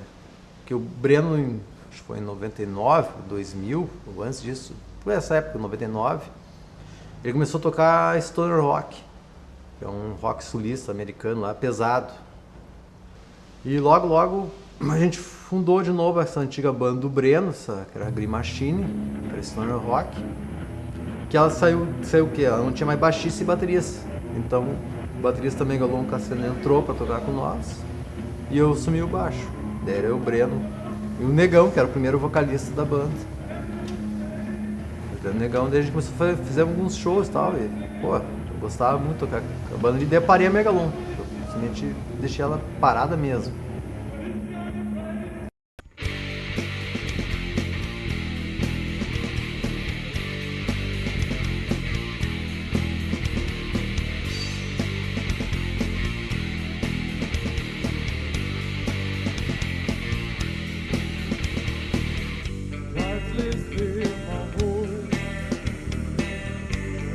Teve uma geração junto ali que começou a formar bandas e surgiram coisas naquele momento. Tipo, ocorreu o Rock no Sítio, que teve, eu creio que 2 edições em 2 anos consecutivos naquela época e aquilo deu uma revitalizada também naquele momento.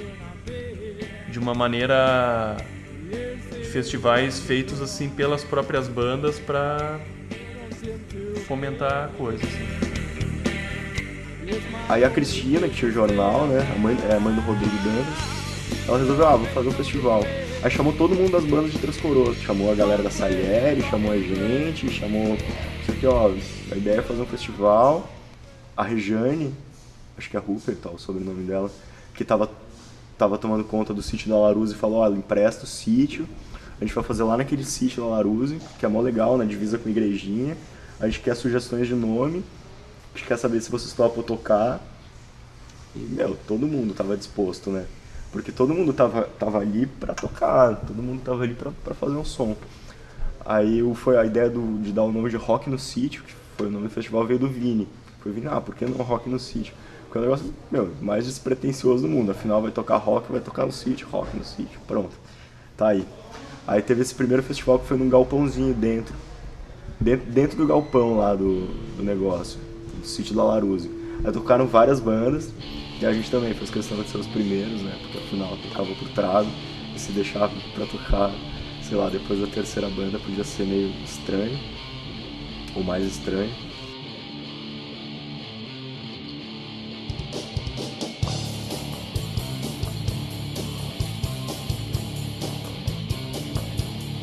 E aquele ali foi o que demonstrou realmente o que várias bandas que tinha, de vários estilos, inclusive veio bandas de Igrejinha, veio bandas de Taquara, veio bandas de Canela.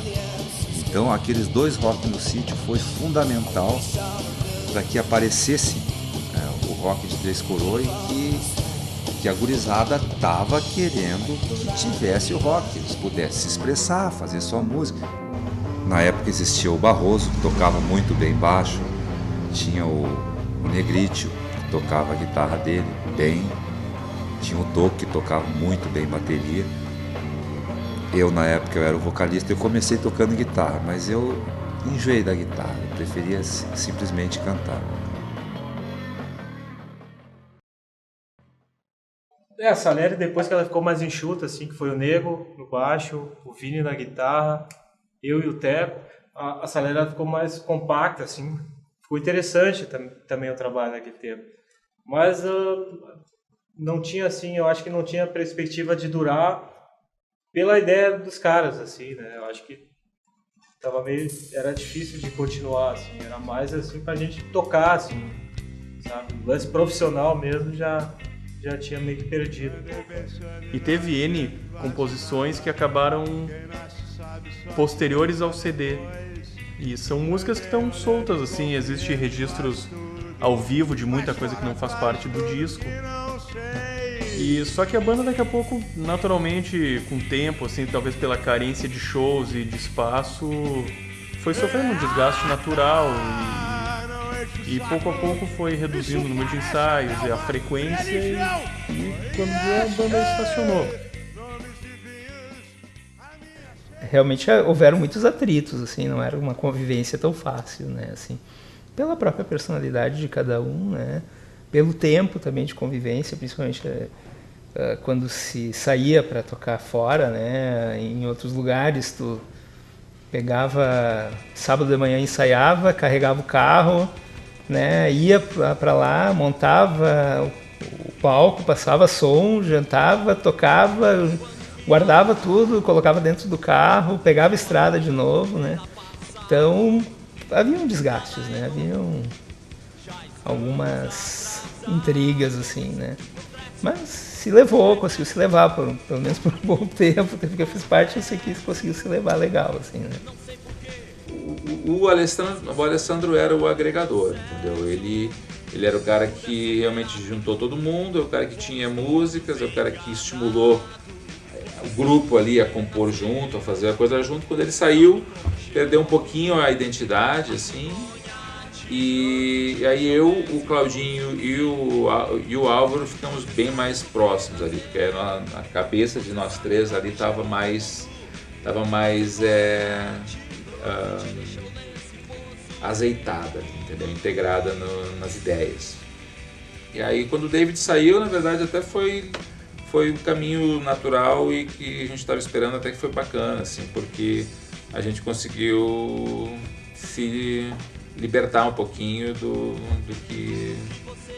que a gente vinha fazendo há um tempo e tinha ficado já um pouco datado. Foi por aquela época que comecei a fazer alguma coisa solo. Eu sonorizava casas, né? Uma delas era o Oficina Bar. Eu tava de quebra-galho de batera de uma banda nativista, que era o Pé no Estribo. Eu entrei de quebra-galho, porque o batera saiu num dia antes de um baile. Eu entrei e acabei ficando, até que eles conseguiram outro batera, toquei um bom tempo com eles. E o Silêncio Oculto, então, nessa época mesmo, já estava mais tranquilo, não estava... O pessoal, aquela coisa, já tinha passado aquela coisa, os trabalhos próprios... Foi aquele momento de desânimo, que o trabalho próprio não está aparecendo, o cara é mais chamado para ser banda cover, e a banda estava meio desanimada. Então ela estava mais parada. E na época, então, como eu já estava, e o meu trabalho, o meu dinheiro vinha de trabalhos com música, ou sonorizando, ou tocando... O Silêncio Oculto era uma banda que ela dava trabalho de ensaio, mas não estava sendo rentável. Então eu acabei focando no que estava me gerando dinheiro, que era o meu trabalho solo. Foi daí que eu falei com os guris, eles também já estavam aqui, e nisso eles continuaram ensaiando mais um tempo. Eles fizeram muito poucas apresentações, eles gravaram bastante, né? Eles gravaram um segundo geração rock, né? E mais um outro trabalho que foi com a Good Music, produzido pelo do Clan Decker, se eu não me engano, uma coisa assim. Eles gravaram alguma coisa, mas mesmo shows, eles meio que pararam, né? A Megalon, ela virou um hobby para todos que tava ali, né? Todos que estavam ali. E eu já estava me dedicando bastante assim à faculdade, coisa e tal. O Breno, a Megalon já era um projeto secundário do Breno, porque o projeto principal para o Breno, um bom tempo ali, foi a Green Machine, depois que começou aquilo, né? E mesmo quando a Green Machine estava desativada, o interesse dele era a Green Machine, né? Era reativar a Green Machine. Então a Megalon virou um projeto secundário dele. Ele passou a querer tocar mesmo o Stoner, né?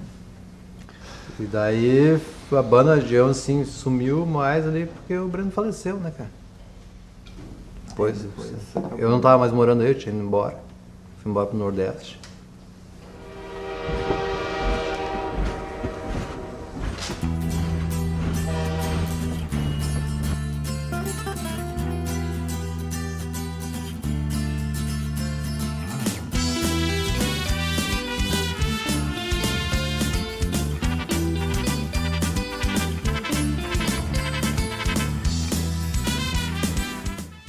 Eu nunca acreditei mesmo que eu fosse viver daquilo, porque eu tinha uma empresa do meu pai que eu iria assumir na sequência e talvez por isso tudo eu resolvi ficar onde eu estava.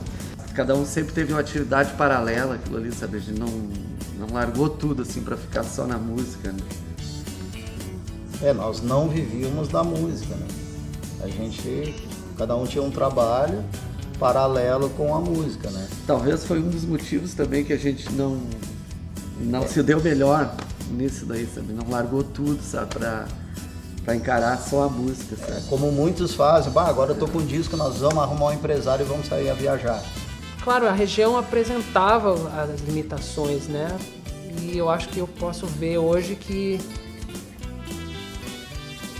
não são limitações, são limitações naturais, não é? Eu não estou menosprezando a região, não estou dizendo que não é bom. É que o mercado, o giro de capital não induz a que exista uma indústria musical. Então é difícil esperar que a gente possa ter uma estrutura como a estrutura, vamos dizer, de São Paulo, do Rio ou até mesmo lá de fora, onde a percepção que se tem de música é um pouquinho diferente. Uma banda não é só o que as pessoas veem de fora. O que as pessoas veem de fora é a ponta do iceberg, é a parte legal. Mas e quem dá o suporte para isso? Dentro da própria banda são os próprios integrantes e quem trabalha em volta disso. E é isso que determina a longa vida ou a curta vida de uma banda. Não foi nada fácil fazer essa merda, mas fizemos, né? A banda acabou, como todas as outras bandas, um dia acabam, quem sabe um dia volta, se a gente tiver idade e saúde para isso. E os integrantes foram indo para os outros projetos, né? O Alex, projetos deles mais metal, o Tavo foi para São Paulo. Vivendo de música, eu já estou há quase 20 anos, né, que eu vivo de música. Dá para dizer que é quase rock, que pô, eu não faz muito tempo que eu ando pegando outros tipos de trabalho nos quais eu tenho que tocar outro tipo de música. Eu toco muito bares que querem que eu toque rock, né? Que me agrada bastante poder fazer, né? Claro, tem lugares e trabalhos muito bons que eu tenho que tocar outros tipos de música que antigamente até não tocaria se fosse um certo tempo atrás, mas hoje me agrada tocar também alguma coisa nativista, né? Gosto de alguma coisa de som assim mais tradicionalista, faço também, mas o que mais me agrada tocar, claro, é rock and roll. E eu acho que 85% dos meus trabalhos eu vou tocar e as pessoas me pedem para tocar rock. A impressão que dá é que são períodos que a coisa ela vem com força, daqui a pouco dispersa. Não é só uma banda que se dispersa ou se desfaz ou perde o embalo. Às vezes, em algum momento, até o contexto todo em que ela está inserido de público, tudo ela dá uma estacionada ou satura por um período e ela vem a se renovar em um outro momento. Para mim valeu, mesmo não ter estourado nacionalmente, mas para mim valeu a música, sabe? Porque até hoje as pessoas nos reconhecem, falam com a gente, sabem quem a gente é pelo alerta geral, pela música, né? Esses dias o cara chegou para mim, cara, e a Letícia, daí tinha o refrão, né? Eu disse, a Letícia tá cada vez mais cadela, né? O cara caiu na risada, né? Por causa da letra da música, né? Então, assim, é bacana, sabe? Para nós ter passado um tempo e as pessoas ainda lembram do alerta geral, né? Vai chegar um ponto que tocar de novo vai virar necessidade, certo? Eu vejo isso. Eu sempre falei. Isso é um ciclo. Então, parar de tocar para entrar uma necessidade do trabalho, da família, a constituição de um patrimônio e tudo mais, isso era a prioridade num período. Mas eu sinto hoje, o Kiko ainda toca, o Duda eventualmente toca também, mas a gente sente que isso tá latente, cara, é uma coisa que tem que voltar, um dia tem que, nem que vai ser num bar em casa, né, pra brincar, mas eu sinto, né? A gente sente falta disso, até eu sinto falta disso. Depois do término da banda, a gente fez, né? Nós encontramos 8 anos após, lá naquele Twister, lá fazia 8 anos. Eu comprei um contrabaixo, cara. Que é aquilo lá, que não foi teu aniversário? Eu fiquei 6 anos, 7 anos sem tocar, assim, colocar a mão no instrumento.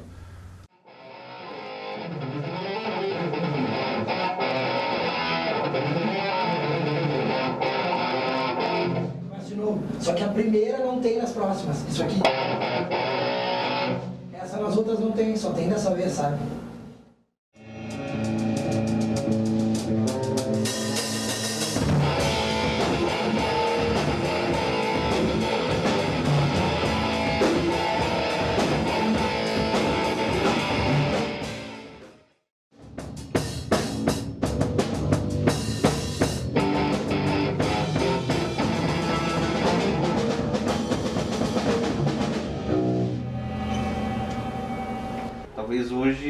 hoje é mais pra fazer que nem fazia naquela época, já é mais difícil.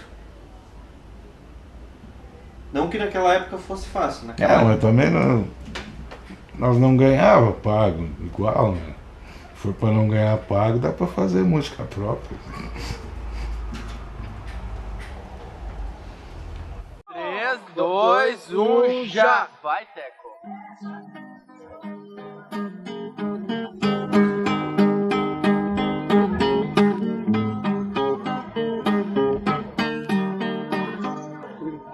Você não veio no meu aniversário? Será que você não quis me dar os parabéns?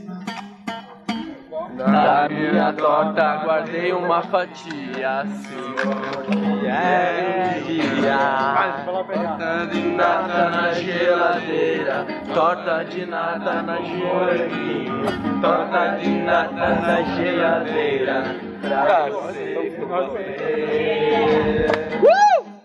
Torta de nata na geladeira, torta de nata com moranguinho, torta de nata na geladeira, pra você comer.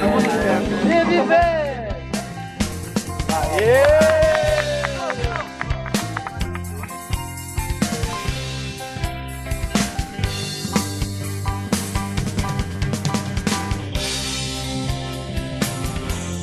Esse é o melhor clube, é o clubinho da turminha sapeca. Entre para o CTS, seja um rapaz legal. Eu sou do CTS e você? Sabe disso? E tu? Parou.